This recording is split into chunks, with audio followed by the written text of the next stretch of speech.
It had been a long, exhausting day at work. All I wanted to do was turn off the lights and close my eyes. Milo, my little white-furred dog, greeted me at the door, wagging his tail and licking my hand excitedly. I gave him a few treats, then collapsed onto the couch. I grabbed the remote, turned on the TV, and flipped to the news channel. The weather forecast started off normal, until they mentioned my city. The anchor's voice turned grave. There had been a chemical storm, the result of an explosion involving a container labeled L7 Black Halo. It was classified as a level 5 psychoactive hazard. I had no idea what that meant exactly, but I understood one thing. No one in Grimwood was supposed to leave their homes. Maybe we weren't supposed to go outside at all. The news didn't give any more details about the chemical, just the name. That alone felt suspicious, but I shrugged it off, turned off the TV, petted Milo, went to bed. I fell asleep quickly. Sometime later, I woke up. No sound, no dream, just a strange feeling. Then I heard it, a noise from outside, distant, but growing louder. I couldn't place it at first, until it got closer. Crows, hundreds of them, screaming. I rushed to the window. The sky was filled with them, flying in massive, perfect circles. It made my skin crawl. Milo started barking louder than ever before. I tried to calm him down, but he wouldn't stop. Then I realized why. One crow broke formation and flew straight toward my window fast, too fast. For just a second, I saw its face. It wasn't normal, not a crow's. It looked twisted, almost human. And then a crash. It hit the window and landed on the floor. Thick, black liquid oozed out of its broken body. The stench, burnt oil and bile, rose in my throat. My heart pounded. I stumbled back, the cold wooden floor pressing against my bare feet. Milo disappeared under the bed, shaking. I flicked on the lights. The crow was gone, but the window was still shattered. It wasn't a dream. I wasn't crazy. Terrified, I turned the lights off again and crawled back into bed. The next morning, Milo licked me awake. His tail wagged like nothing had happened. I told myself it must have been a hallucination. Maybe the storm messed with my head. Maybe I just needed rest. So I spent the day watching downloaded movies with Milo. Emergency entertainment, just in case. We were fine, until the knocking started. Knock, knock. It was soft, but insistent. From the front door, the storm hadn't stopped. No one should have been outside. I stayed still, waited. Knock, this time louder. I stood up, my heart racing. Then came a voice. Hey, please help me. I didn't respond. Please, I'm begging you, my 5-year-old daughter is here, and she's cold. That voice, familiar, but I couldn't place it. I know you're there. Elias. She knew my name. She knew where I lived. I whispered, what are you doing here? It's too dangerous. My house isn't built for this. I don't have a basement. You do, right? Milo barked again, just like the night before. I turned to quiet him, and everything stopped. The barking, the wind, the humming from the fridge. All gone. Dead silence. Then I heard a whisper. Turn around. I froze, but something made me turn. Slowly. There she stood. A little girl. White hair. Fur coat. Thick black pants. Her head hung low, face hidden by strands of hair. My voice cracked.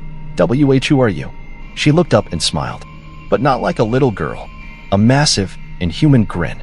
Her teeth were black, not stained, but black. Suddenly, Milo charged at her. He bit her leg. The lights flickered on. She was gone. And so was Milo. I couldn't move. Couldn't scream. Couldn't breathe. Everything was still. The silence was unbearable. Then, a single bark. From the bedroom. I ran. Didn't care what was waiting. Milo needed me, and I needed him. I passed the couch, sprinted down the hall, reached the bedroom door. It was slightly ajar. I pushed it open. There was Milo, under the bed, shaking. I dropped down, hugged him, stroked his fur. Then, drip, black liquid landed on my hand. I looked up. Slam. The bedroom door slammed shut behind me. And then I heard it. A voice. Low, cold, echoing through the room. You could have opened the door, Dad.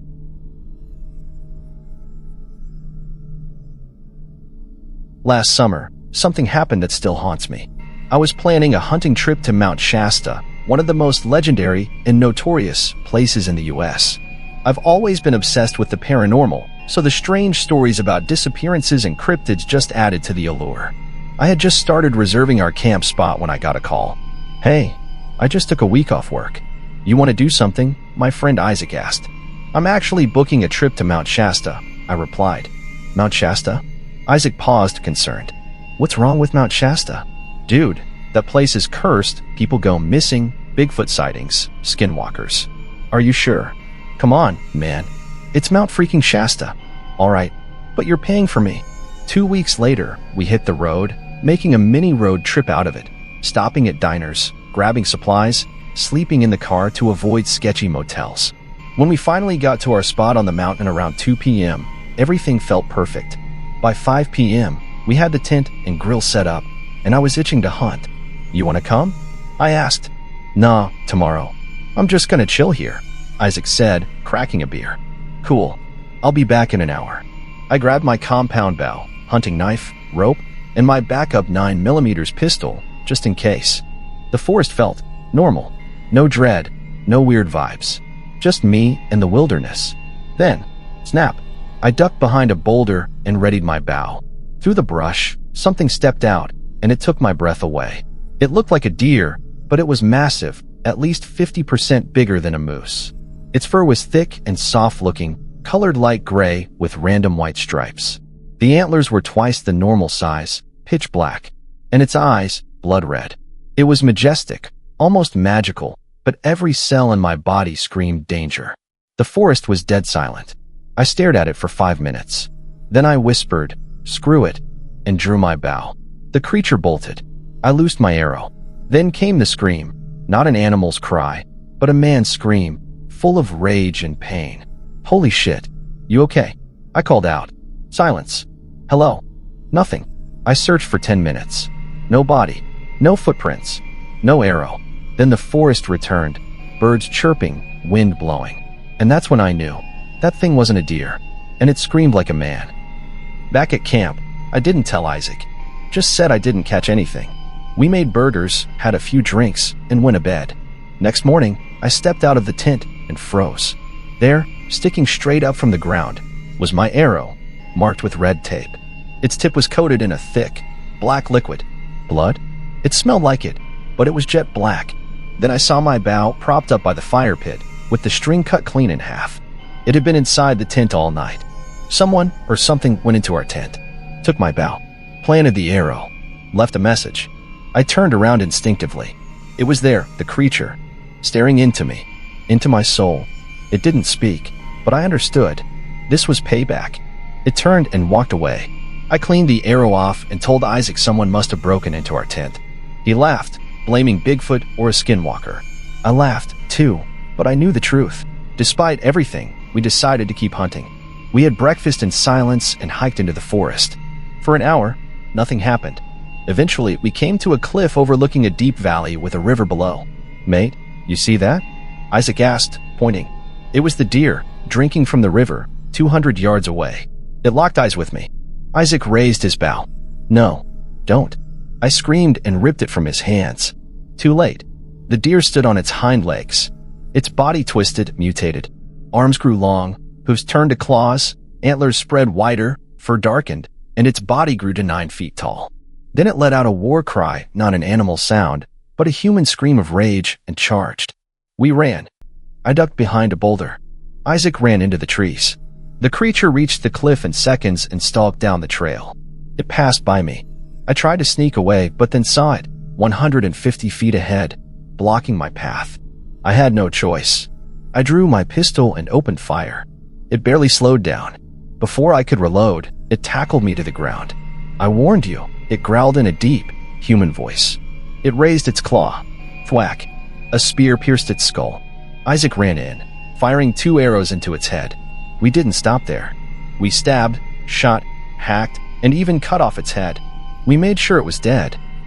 Out of breath and bloodstained, we returned to camp. I slumped in my chair.